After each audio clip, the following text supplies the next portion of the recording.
when Star Wars came out, and Donnie Yen is, to a lot of people, oh, there's this Asian guy in the movie who's really badass. And I'm like, you guys suck. That's Donnie Yeah. Yen. He's a legend. He's a legend. He has been around longer than you've been born. And he's been doing this at the highest level, operating at the highest level for the longest time.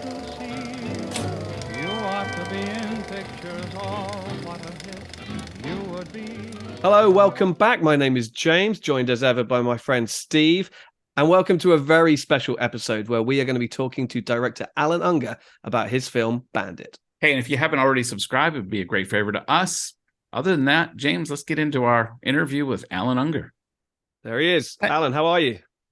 Hey, what's up, guys? Hey, Good to Allan, see how you. are you doing? Nice to meet you. Nice to meet you as well. So were you familiar with the whole Flying Bandit story before you got involved in the movie? Yeah, the flying man, the moniker of the Flying Bandit was something that I was very familiar with as a Canadian. And so, these stories that are inherent to the country that you live in become these sort of fables and these myths. And I was familiar with the moniker, but I didn't know anything about the man.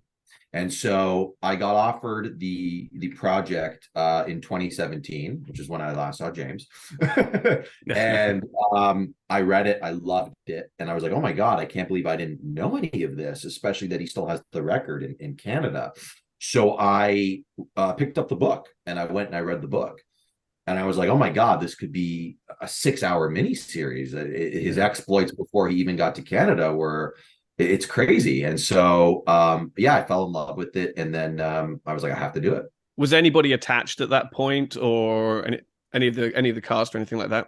No, there was nobody attached. And I had struggled for a couple of years to figure out the way to get it made. It was originally a much bigger project, obviously, because when you watch the film, you're like, oh yeah, this was probably written to be a $25 million movie. And at the time, we were trying to figure out how to make it in Canada with the tax credits in Canada and the grants. And I went off to do a couple of other projects, and then it sort of sat for a little bit. And then I came back to it in 2018, 2019, which is when we really sort of picked up steam a bit. And then Josh Duhamel got involved right when COVID started, funny enough. We were gearing up to start going out to cast, and then the world just shut down. It was funny, nobody knew what was going to happen in the business. Nobody knew if we were ever going to make movies again. The artist in you says, no, there's no way this is going to be real. Like, we're going to go back. We're going to make movies. We're going to go to the theaters. But then there's this other party that's like listening to the doomsday naysayers. You're like, oh no. So I went off to a cottage that summer, and I got heavily inebriated, and I was on a raft.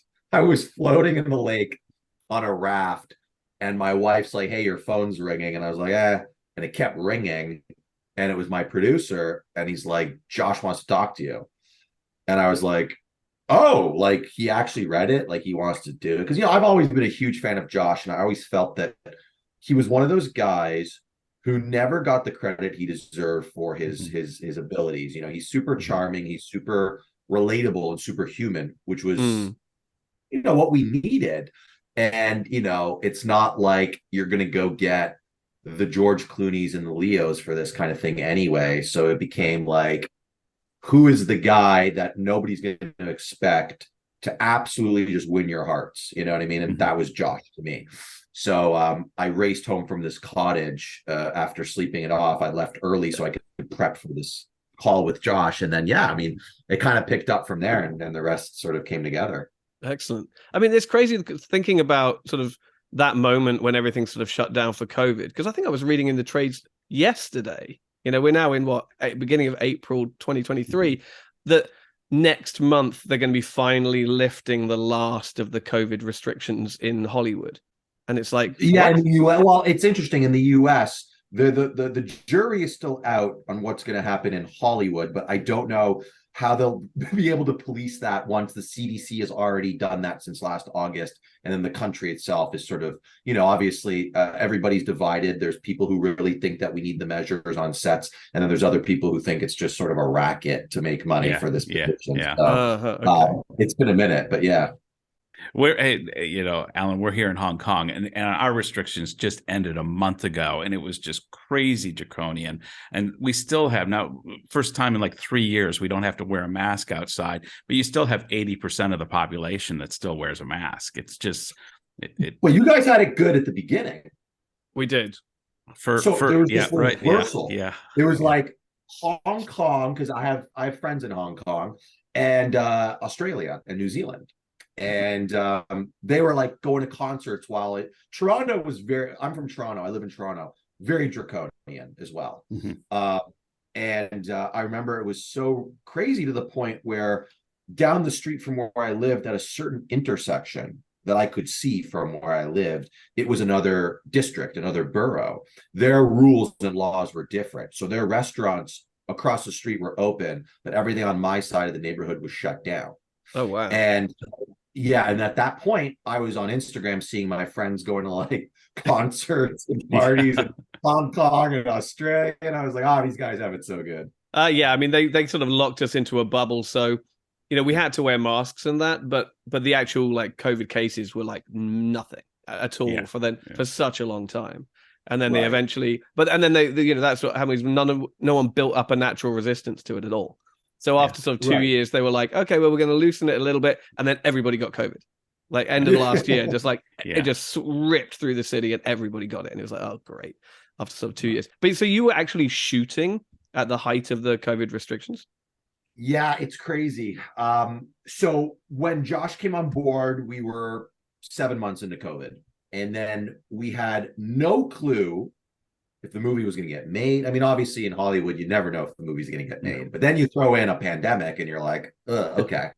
So we had no idea. The problem then became that Canada, so obviously Canadian movie about Canadian people set in Canada. So the logical thing is you would shoot this in Canada.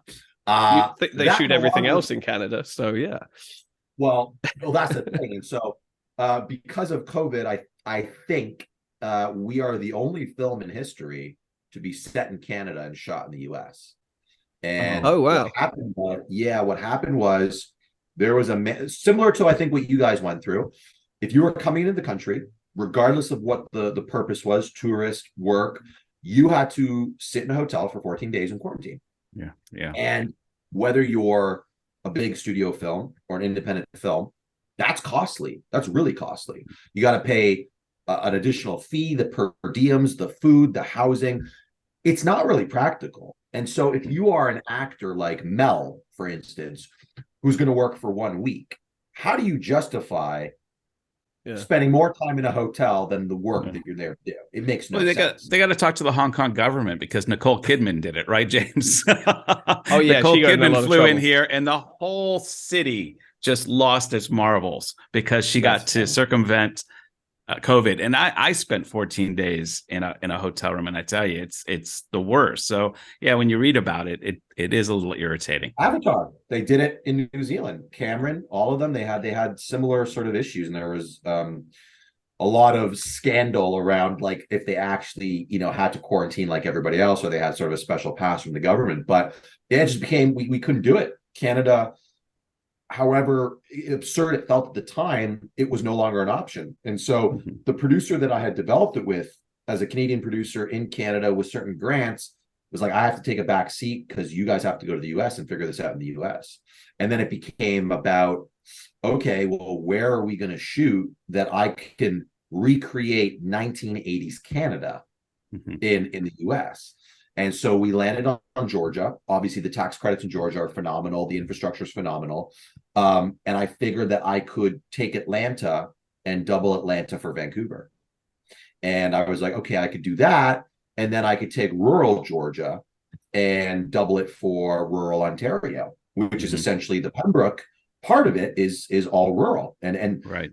The terrain, the geography is not too dissimilar. There's the odd tree that you can't show that's very indigenous to Georgia, but that's kind of what we had to do. And then I figured that we're going to go to the US. This is fine. And then we'll come back to Canada and we'll go to Ottawa and we'll do 2 or 3 days of second unit and just sort of establish the pieces.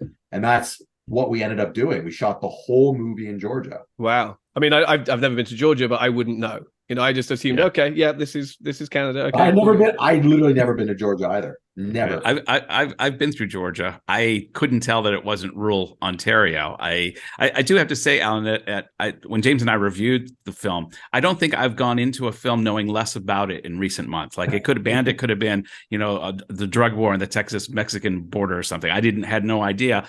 And so when the timestamp comes right at the beginning, and it says the year I think in 1986, I think it was.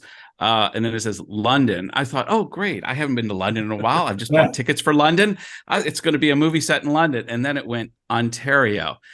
And you had me there. I just thought, I'm going to love this movie. I love that sense of humor. I just love the little quirkiness at the moment. And I grew up on the Detroit Windsor border. So okay. I know that. Yeah, I know that. That was the first. It was the first. It's funny that it was actually the 5 years ago when I first read that script, and there was just a chyron that said London.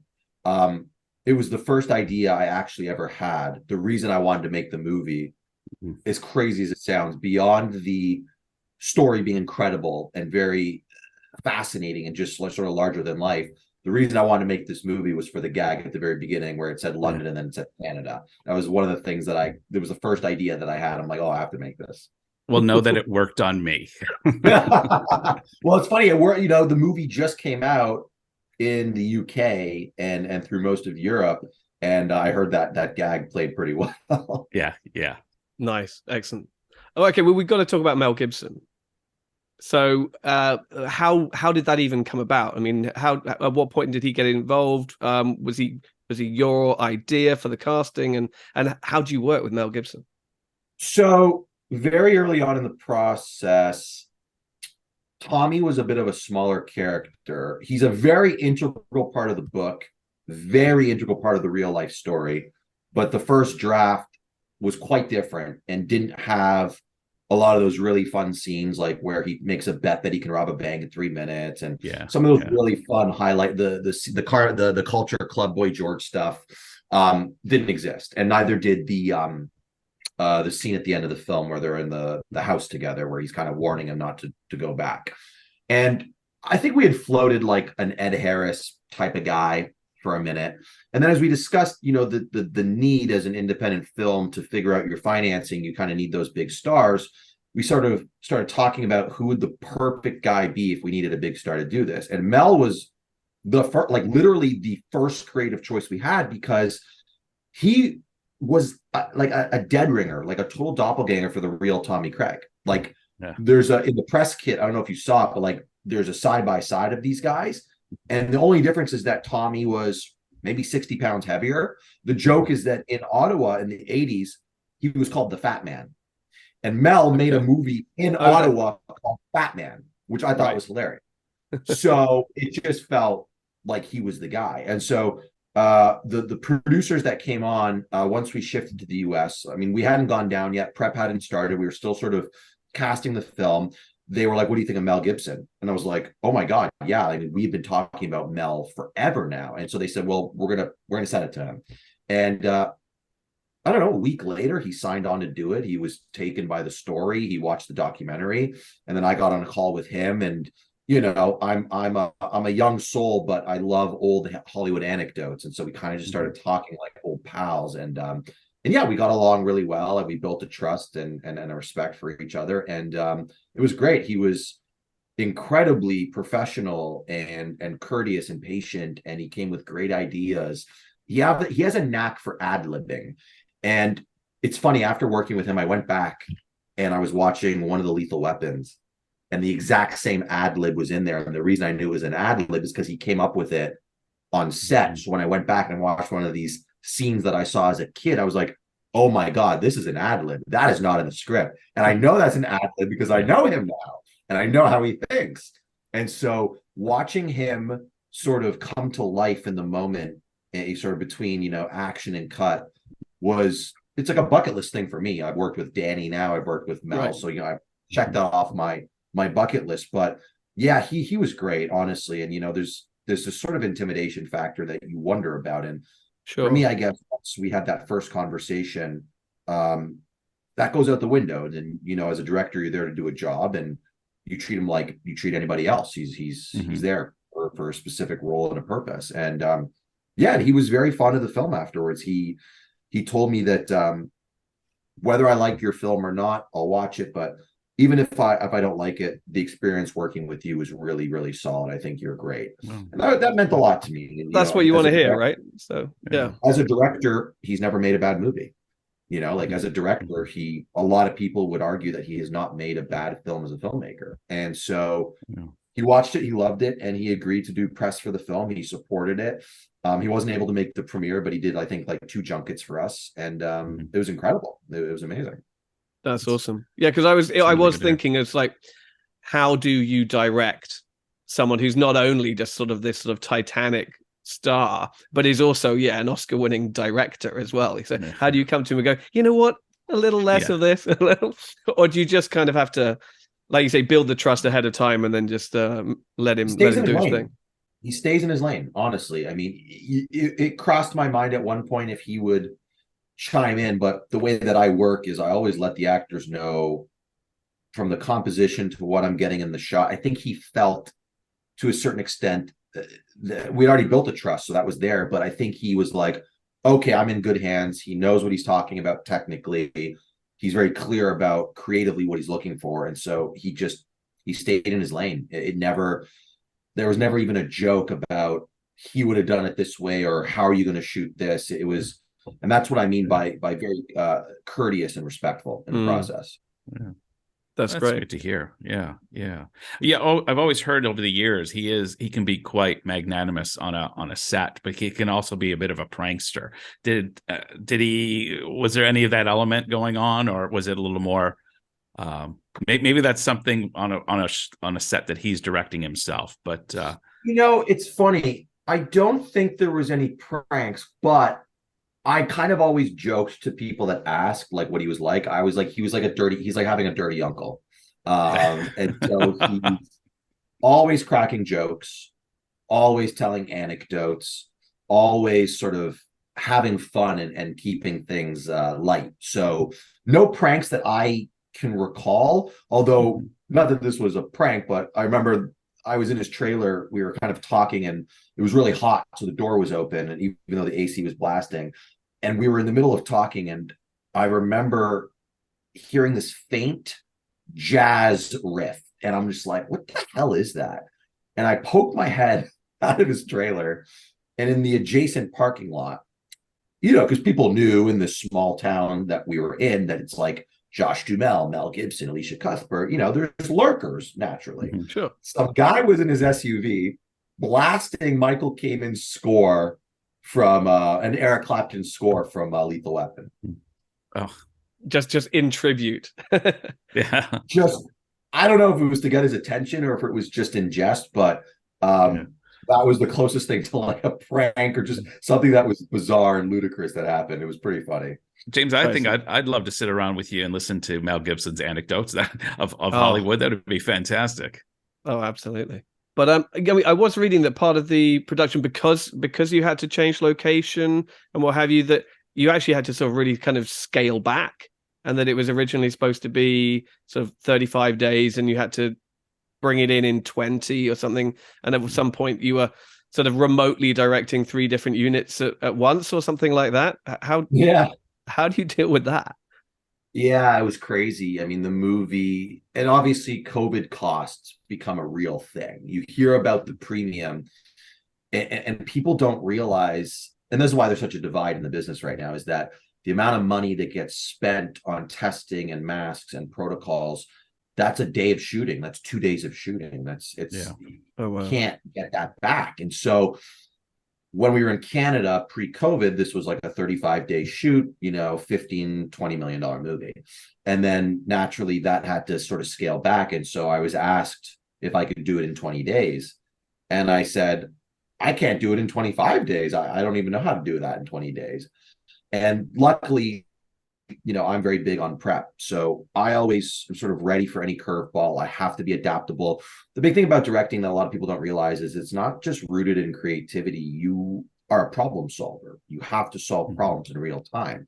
And so every day had its different challenges, as it would in any film. But we had this daunting task of trying to pull off over 200 scenes and 95 locations in 20 days, which most people think we're full of shit, pardon my French, when we tell people that's what we did. I was going to say, how 95 That's- locations in 20 days? That's So what we had to do is a great example of what we did was we found this really cool little college town right on the border of Florida and Georgia. And I went in to meet the tourist board and the sheriff and became really close with them, got them really excited, very supportive of what our initiative was for about a week or two of the schedule. And we found this old courthouse, literally felt like the clock tower, like Back to the Future, just right there on a grassy knoll in the center of this sort of old school town. And we go to this courthouse. It's been there since the 1800s. It's been abandoned for now 10, 15 years. And inside, you've got like these 4 levels, and every level had this sort of unique, eclectic, different, like you'd have these rooms that felt like you were in a different time in a different place. And so we kind of set up camp in this place like a studio, and we had like 15 sets and 15 locations in that one location. And so what ended up happening was we would be filming the courtroom sequence at the beginning of the film with Josh, where he gets sentenced to prison. And we'd call cut. And then they'd say, Allan's on the move. And I'd run up to the second floor, and Nestor Carbonell would be there doing his scene with the Vancouver police captain. And we'd call cut. They'd say, Allan's on the move. And I'd go up to the third floor, and Alicia Cuthbert is doing the scene with the pregnancy where she tells him she's pregnant. And literally most of the film functioned that way, where we figured out how to do multiple locations in one sort of environment. And then even in that same place, across the street was this alleyway where we did the Superman change in the montage. And so I'd be upstairs with Alicia, and I'd look out the window, and I could see that they're setting up, and I'd be like, no, we should move, Video Village over there. And it was just sort of like hopscotching like that. And that was effectively how we did it. And then luckily Nestor, who's a fairly prolific TV director, he had these scenes where he's like, look, we're going to be in this surveillance van for like the third act of the film. Do you want me to maybe run some of this stuff while you're in the Glebe house doing, the awkward dinner scene where she's like, here are the rules of if you're going to keep doing this. And so we kind of kept this going, and Nestor would sort of help run point on the scenes in the surveillance van, which were shot over the course of a few days because we kind of kept splintering into multiple little units. Even at the airport, we had 3 units at once. We had one unit doing the helicopter stuff. We had one unit doing Josh coming through the metal detector. We had another unit doing like second unit stuff. So it was constantly that. But the only reason we were able to pull it off is because my DP and I prepped so hard, and Josh was such an integral part of the process that everybody knew exactly what we needed to accomplish every single day, so that if something went wrong, there was already plan B and plan C in motion, and we could just keep doing it. And how we got through it to this day, there's a lot of people who have now gone into Hollywood and talked about how they encountered someone who worked on this movie set where no one knows how they were able to get it done in that amount of time. But it ended up being a very gratifying experience that we actually pulled it off. This is what I was just thinking. I was like, this must be music to the ears of like studio heads right now, that you can now use this as a calling card and be like, see how like efficient I can be, and like tick to get all of this. They want you to stay under budget. Absolutely. I can do 6 different set locations all in one building.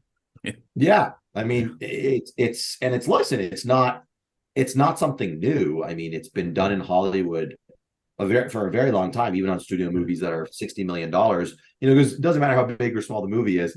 The joke is always, we never have enough time or money. It doesn't matter how much you have or don't have. Right. And so I think we just took that to the max, to the next level, and just said, how can we do as much as possible without company moves, which is time and money, and it's like slowing people down. You can get tired and fatigued. It was really all in the planning that we made it happen. It sounds like Josh and Alicia and Nestor they weren't there just to put in there, draw the paycheck, but they were partners, and they were figuring things out with you along the way. 100%. The great dance partners, great collaborators. Josh has been in the business a long time. He's done big stuff, small stuff. So he has no ego about, being in a position where it's like, okay, let's put on a different hat right now and figure out how we're going to do this. And him and I, have built such a strong foundation and a great relationship and a respect for one another that, going through the trenches together, it was fine. It worked. It was stressful, obviously, but, Alicia was pregnant. We had no idea. She was really pregnant. Oh, wow. And, we were putting her through all this crazy stuff. And I was like, oh my God. When she told us, I was like, why didn't you? She's like, you and Josh would have gone easy on me. And we never would have gotten through those crazy days where we had to just go through the motions and get it done and just sort of like tough it out. And I was like, oh my God, you have bigger balls than I do. She was incredible, and their chemistry was amazing. And, she was just so great to work with. And Nestor as well. The thing about Nestor, which a lot of people found out when we started doing the press junkets, and I think it was like Collider or Screen Rant that broke the story, was that Nestor pulled his Achilles tendon on day 9. Oh. And we were shooting the big mall chase. And Nestor is one of those guys who, not too dissimilar from Josh. It's very hardcore. When you call action, he gives it 200% every time. Yeah. And we had filmed most of this chase from his, with the close-ups. And I was like, Nestor, all right, you're sweating your ass off. It's Georgia. It's hot. You're wearing a leather jacket. There's extras everywhere, so it's hotter. You don't need to keep running like this. So on this next setup, I just want you to slow the run. Like, we're just going to pick it up that you're slowing down. Sure enough, he wanted to get into it. So he gets in his starting track position. He's bent over, and then we call action, and he doubled over screaming. And we thought he tripped on something. And we thought there was something protruding from the floor. And it was his Achilles. And it's day 9. The chase sequence is not done. We're only halfway through. We haven't shot the first half of the film. We've only shot the third act at this point. So how does the guy whose primary role it is in the film to chase the main character for 2 hours, how are we supposed to do that? A, if he goes and he leaves to go get surgery and the movie's done, or B, in a wheelchair. So we were freaking out. The movie was dead. It was over. Like, even Josh was like, I think we're done, man. Like, I don't know how he comes back from this. I've torn my Achilles tendon. He's screwed. Yeah. And I was like, okay, triage mode. What can we shoot? So I said, you know what? Let's finish the chase sequence. I'm going to do it with his double. I edit the movie anyway myself with an editor who has worked with me before. So I kind of set everything up. I know what I want from the shots. He cleans things up. We trade things back and forth. So I already know how I'm going to cut it. And I'm like, let's just shoot the rest of the sequence with his double. And then let's go shoot the sequence with Josh and his partner kind of running and all the stuff we can do. And, in this mall that we're shooting in is an auditorium. So let's shoot the graduation sequence at the very end of the movie with Alicia. So we shoot all that stuff. And then it's like, okay, we have nothing left to shoot now because we're kind of almost done. And then I hear Nestor, it echoes. I hear, all right, where do you want me? And I was like, is that Nestor? So I go out into the center of the mall, and Nestor is standing there on crutches with a massive walking boot and a wheelchair. And I said, what are you doing here? He's like, yeah, I got the x-rays. It's good. We're fine. I'm like, no, like, what do you mean we're fine? He's like, no, I need surgery, but I'll go in 3 weeks when we're done. And let's just get the movie done. And I was like, are you nuts? And he's like, it's fine. Let's just go. So if you watch the chase sequence again, it's very hard to spot. But what we did was the first half of the chase sequence is Nestor. A lot of it then is his double. And then all of his close-ups for the second half of the scene where he gets the idea to pull the fire alarm and he chases them is all done in close-up with him on crutches. Oh, wow. And basically the entirety of the schedule moving forward, his introduction scenes, his, like, literally everything except for the scenes with Mel Gibson, which was the first week, he was on a walking boot. And he got so used to the boot and got so used to the pain that he then stopped needing things to lean on. So he'd actually take 5 steps. So if you ever watch it again, you'll notice that what he does, specifically in the scene where he meets his sort of doofus, monotonous partner, is he's leaning on the railing of this stairwell on a porch. He'll take 2 steps, he leans. He takes 2 steps and he leans. And so we kind of hit it throughout the entire movie so that the movie wouldn't shut down. And so if you want to talk about someone who is game and is 100% committed, like when you hear Leo broke his hand in Django and he cut his hand and he kept, going. Nah, you're a wimp. Try tearing your yeah. And doing what Nestor did. Oh wow, yeah, no, I'm definitely going to go and watch the whole thing again now. Yeah, I was going to say, look for the gotta lean. watch that now. Gotta watch that now. You'll see the limp in the opening scene when he gets introduced. You'll be like, oh, I think he's limping here, and maybe he's limping there. But if the story had never broke and collided, and people wouldn't have known. That's nuts. I mean, he would do that, and he's like helping direct scenes, and that's above and beyond. That's incredible. I know when he popped up in the movie, I was really happy because I'm a huge Lost fan. I was like, oh, that's Nestor Cabrera. So that's a great anecdote. And then, on top of everything else, and it's been a hit. It's scored really well on streaming platforms, right? Yeah, the movie, when we did the premiere in Los Angeles, I remember the first Rotten Tomatoes scores came out, and there was about 12 of them, and the movie was like hovering between 90 and 100%, which is, usually it starts high and it goes low. So the whole was like, how low is it going to drop? And as the headlines started coming in, we kept seeing captions, career best performance, and Josh was like, oh my God. And I was like, oh my God. And his publicist was crying because she's so used to him getting shit on for being the handsome, tall, goofy guy. You know what I mean? Mm-hmm. And so then I think word of mouth certainly helped.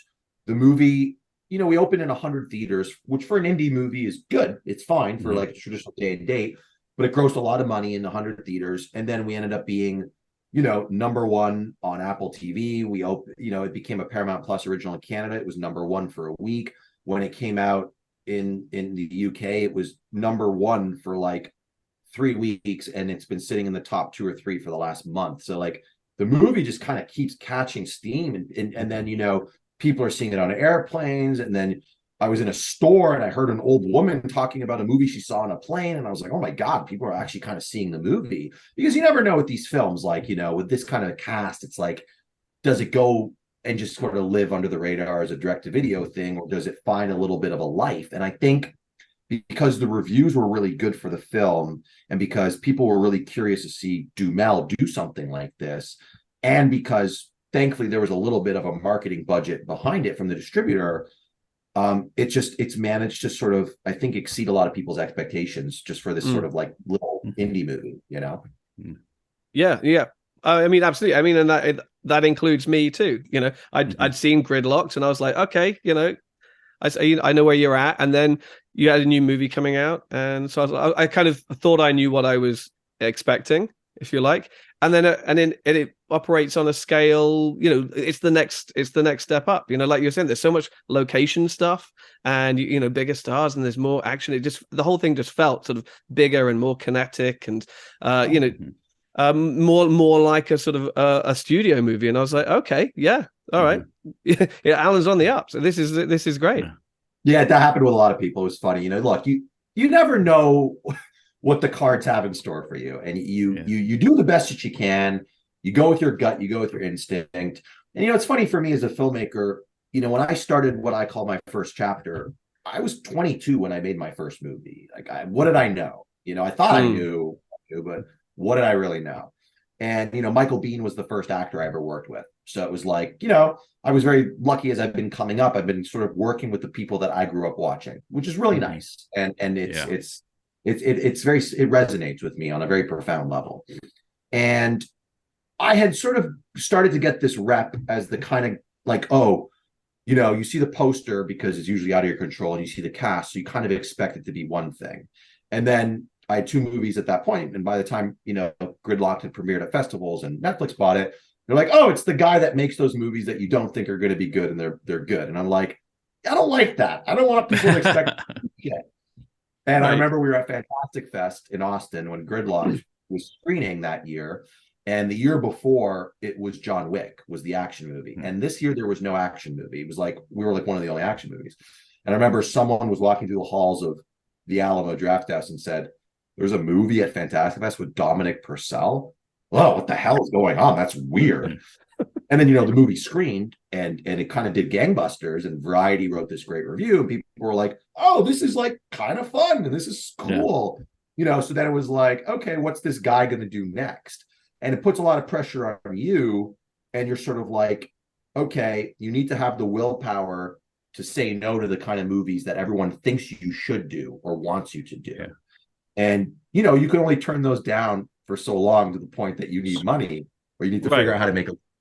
Or they stop asking you, Well, yeah, or exactly. Or as Todd Brown from the Twitch days used to say, don't get too picky or they'll forget you exist. Exactly. And so, I was trying to be very conscientious about what that next film would be. I didn't know it would be Bandit. I thought it was going to be this other film that I was supposed to do with Frank Grillo, actually. It was a really fun sort of enemy of the state action thriller. And unfortunately, the movie didn't go. It just didn't go. And at that point, I think a lot of people were trying to figure out what was next for me. And that's why I went and I did the Uncharted thing with Nathan Fillion. And that kind of opened up a lot of more doors for me. Funny enough, this viral sensation ended up being better for me than any feature film had been. And so then Bandit pretty much came to the table. And then I think it helped me get bigger and better stars off of a short film, not my Netflix movie or anything else I had done. So it's funny how everybody's path kind of works out differently, I loved Uncharted. I loved seeing the Stephen Lang, Nathan Fillion partnership combining. I'm thinking, oh gosh, I'd love to see this in a series, like just ongoing, because that must have been a lot of fun to shoot. Honestly, the fondest experience I've ever had making anything. Bandit, incredibly gratifying. Bandit is incredibly special to me, but Uncharted was sort of, I don't know how to explain it. It's like we're all dreamers and we're all creative and we all have these big dreams and aspirations. And I think making Uncharted was this very cathartic, it was the epitome of anything I had ever dreamed of. And I remember Nathan was sitting there and we knew, I think we were very confident that it was going to be a massive, massive sensation. And we didn't know how big it was going to become. But, did I know I'd be walking into random Starbucks and hearing baristas talking about it? Did I know that Nathan would be walking down the street and instead of people drawing attention to other things, they would just be screaming Nathan Drake? Like it kind of took on this whole thing. And so when I was on that set, it was sort of me. I mean, I paid for it. I put it together. I sort of controlled the ins and outs.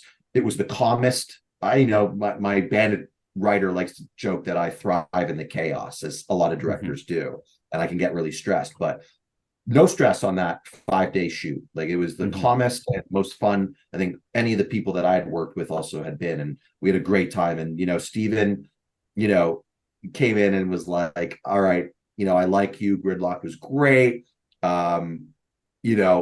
Let's see what happens. I don't know what the hell this video game is. I don't understand this." And his son, who I knew very well, was like, "Dad, you're gonna see. Yeah. You're gonna see." And so the day that it came out, and I think it hit, almost 2 million views in its first day, he texts me and he goes, "Geez, Louise, I'm so sorry. I had no idea this was incredible." Like the next day he emails me again because they're shooting Avatar 2. That far back, if you think about it, they're shooting Avatar 2. He's like, "I'm on set and nobody knew about this secret thing I did. And I'm walking around set and they're all sharing it on their phones. And then they're realizing I'm in it. So now everyone's sharing it." And he's like, "I can't believe how crazy this was and how much it meant to, people around the world." And then there would be these YouTube reaction videos and people are just like weeping as they see him be Sully. It was amazing. It was awesome. Well, with that viral response, I mean, I just got to ask, has there nobody come to you and said, "Let's keep this going" in some form? I have to be careful about what I say. It's one of those things where at the time there were calls. There were absolutely calls. And there were calls one call we got specifically, which was, we want to do this, we have to do this. And then there were a couple calls which were, we have to skirt around this carefully because there's a feature that's going, there's a lot of people in power behind it, so we don't want to throw our hats in the wrong ring. Sure. And look, it's one of those things where you've got Spider-Man, you've got franchise potential, you're pumping hundreds of $millions into this sort of development. There's no way you're going to win against a titan like that. And there was never, there was no intention to do that. I think Nathan and I always agreed when we sat down for Thai vegan food and we shook hands and we said, we're going to do this.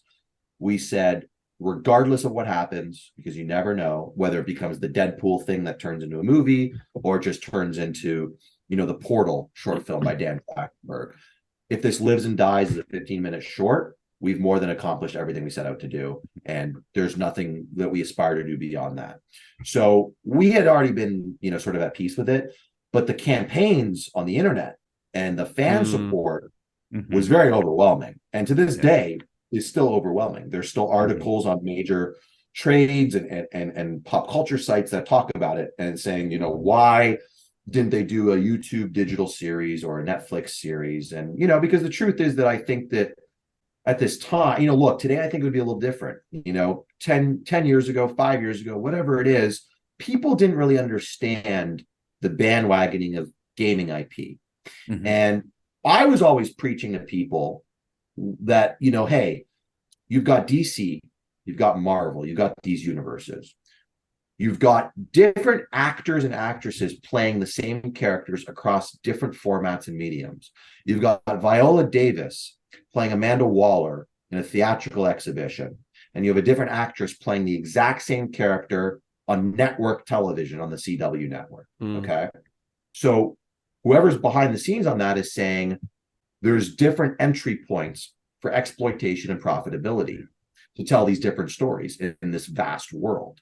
So I was saying, why don't people think about that with video games? Why, just because you're going to go make a movie with X actor, can you not do a series that ties in, or is not even a tie-in with another actor? And now, of course, people are starting to say that and be like, oh, with the success of this movie and this series, we can do that. And I think that, maybe if it came out today, Sony would have probably been more open to it. But I think they needed to be very protective of building a new franchise, which makes perfect sense. So what is next for you? What do you have in the works that you can talk about at the moment? Look, as a director, it's tough. As I kind of just said, it's like, you put this pressure on yourself that everything has to be a step up and, the quality has to keep increasing. So I'm very, very particular and very picky, but Josh and I do have a project together that we're possibly going to do later this year that we're really excited about, action comedy. And then I've got a couple other projects I'm circling, but I very much like to produce when I'm not directing. I think it makes me sharper. It makes me a better director.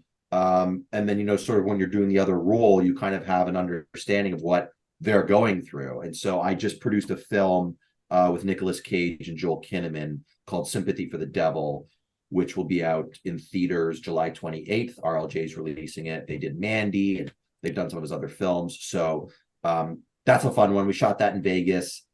Nick has crazy red hair, and there is epic musical dance number in that film, which will be a meme, I guarantee it. So that'll be out July 28th. I'm also producing an adaptation of Death Stranding, which is a Hideo Kojima video game, creator of Metal Gear Solid. So we're in development on that right now with Hammerstone Studios. So that's in the pipeline. And then, just sort of, trying to stay busy and trying to, sort of work my way up and hopefully do that big, fun popcorn movie. So who else is on your wish list? It seems like you've been going through like 80s action heroes. It's like you got Michael B, Mel Gibson, Danny Glover, Nicolas Cage. Who's up there for you?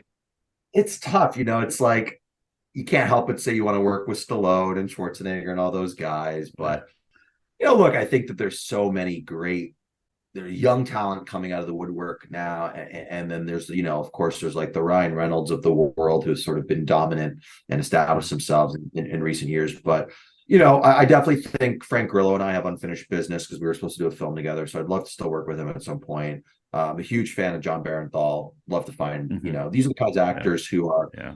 very grounded, relatable, gritty, who sort of embody all of these really unique, just a lot of gravitas. I'd love Hmm. to keep working with those kinds of people, but you know, Josh and Nathan spoiled me, the truth, because Mhm. Nathan was someone who was an absolute joy and an absolute pleasure. And Josh and I went through the trenches together, and we went through battle. We came out on the other side, and um, it's kind of like what Ari Aster just said the other day about working with Joaquin Phoenix. He said that it kind of taught him the way he wants to work with actors in the future. It kind of changed how he felt Mhm. about the process to the extent that he's like, nope, this is, he kind of spoiled it for me. He's like, he Uh-huh. kind of Yeah. spoiled it for me. So Josh definitely spoiled it for me in my experience with him as a collaborator, for sure. That's great. I mean, when we were messaging the other day, you were just about to go and see John Wick. So I have to ask, what did you think of that?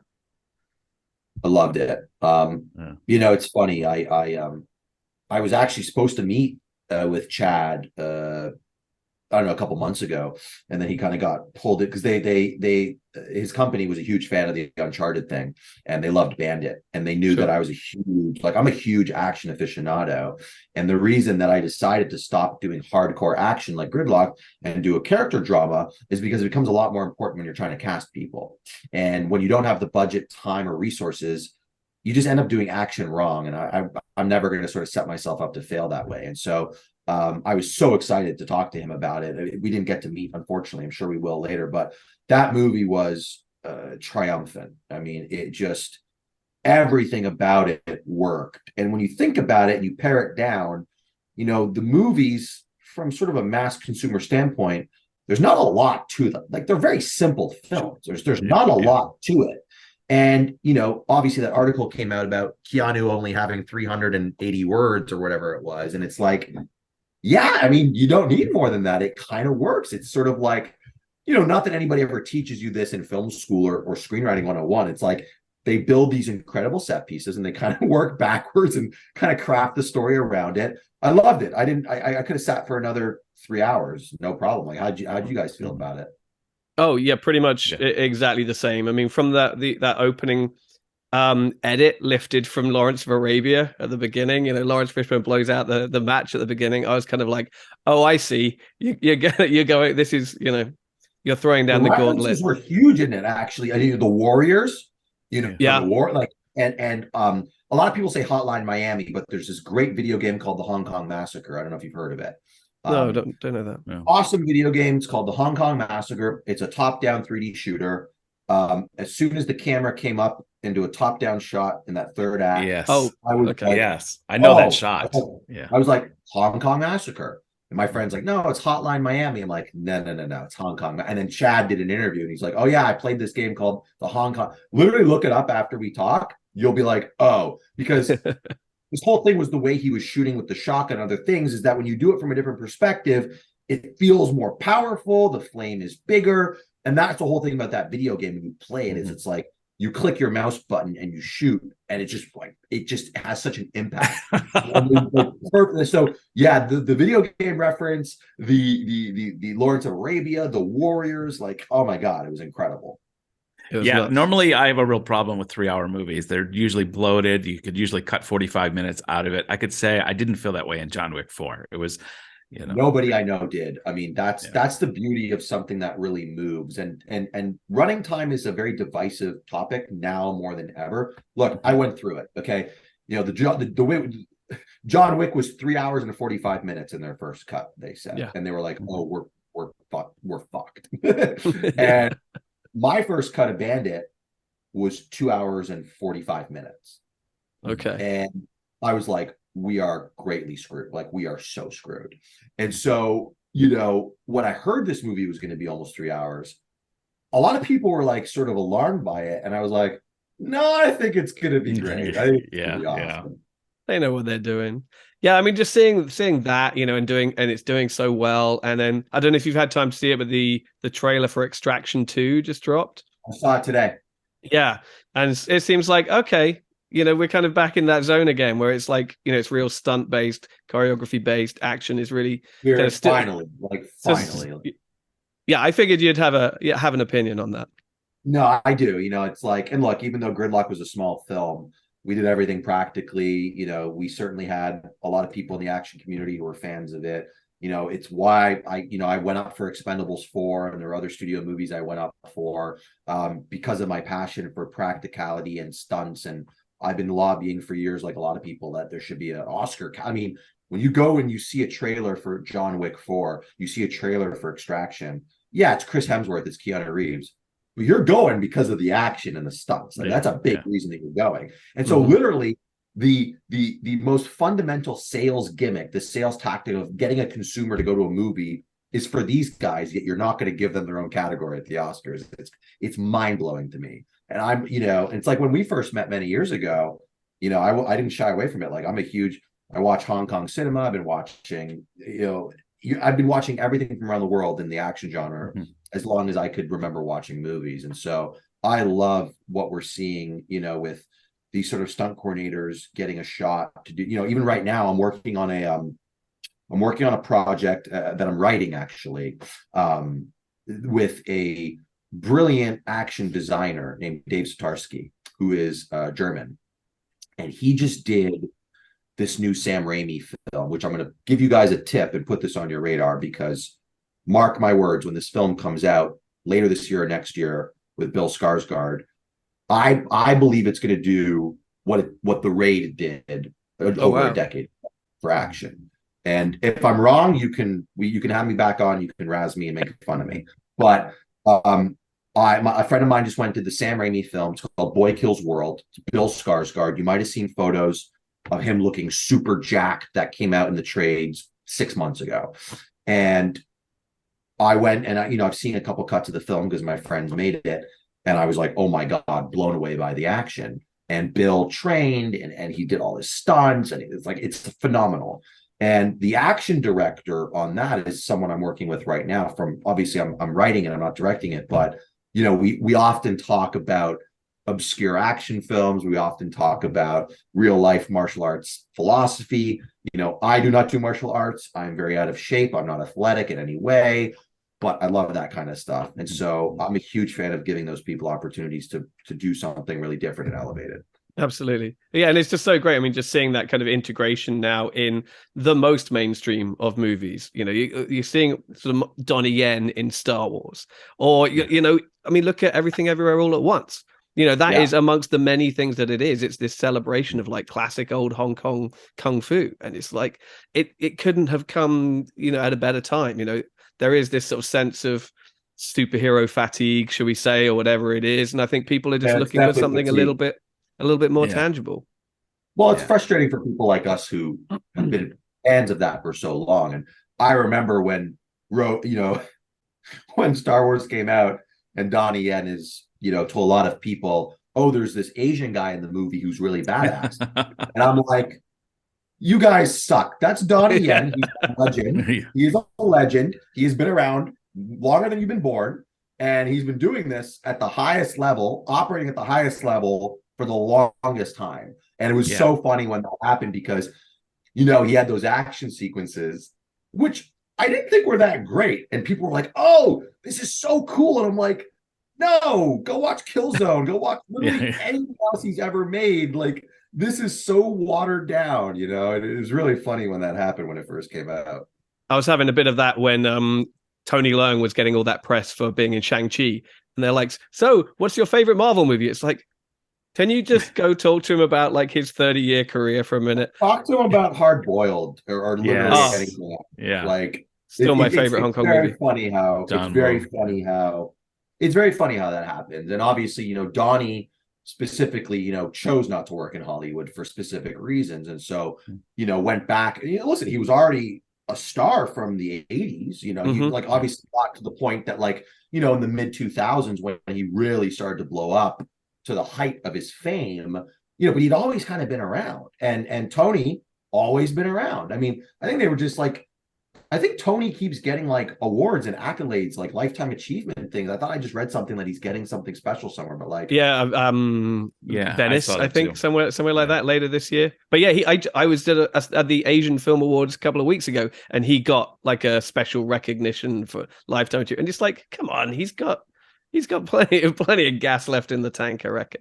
yeah, But yeah, no, Hey, it's this Hollywood when Departed won Best Picture, they said, "Oh, it was based on a Japanese movie." And I remember you and ah, I just go, "Ah, yeah, it was. well, you're gonna laugh at this. You'll love this story. When I was in Shanghai, Gridlocked was part of the Jackie Chan movie week, which is like, was there like little midnight madness or whatever. And I was invited to this big ceremony. It was like sort of the end of the festival, which, by the way, incredible festival, had a blast. It was actually great. And there was this sort of awards dinner, like, awards and some music, and it was great. I'm sitting in the green room, and some of the directors are there, producers from different films, and talent. And I remember meeting this guy he was an American producer for one of the American films.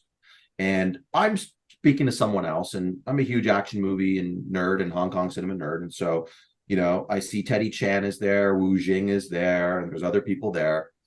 And this guy comes up to my conversation, and like such a studio Hollywood exec, okay?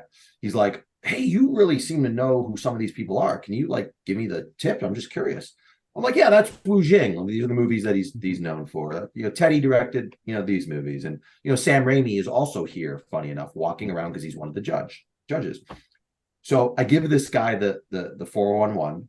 I go back to my conversation, and then within an earshot, I hear, "Wu Jing, I'm such a huge fan. I loved Yeah. you in this movie, in this movie, in this movie." And I turn around and I'm like, God, such a Hollywood weasel. It's so typical. So typical. But that's usually what happens. I'm sort of like, like you guys are film nerds. You get it. James, I know is too. Like, it's like, Yeah. you have to educate people on stuff, and then, you feel like you're teaching them everything that they're going to use in their next sales pitch.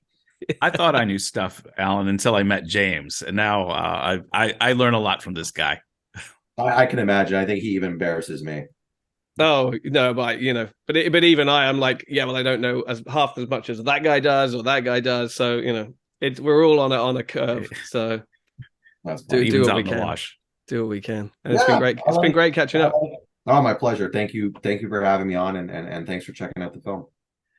James, I really enjoyed that. The anecdotes, the stories from behind the scenes was fantastic, especially the shooting schedule during COVID and the 25 days. I just found that fascinating as film appreciators ourselves. Just I can imagine what the stress and the anxiety, some of what went on that set must have caused him. Yeah, no, it's always fascinating to hear it from that side, from behind the camera, if you like. And yeah, big thanks again to Allan for his time there.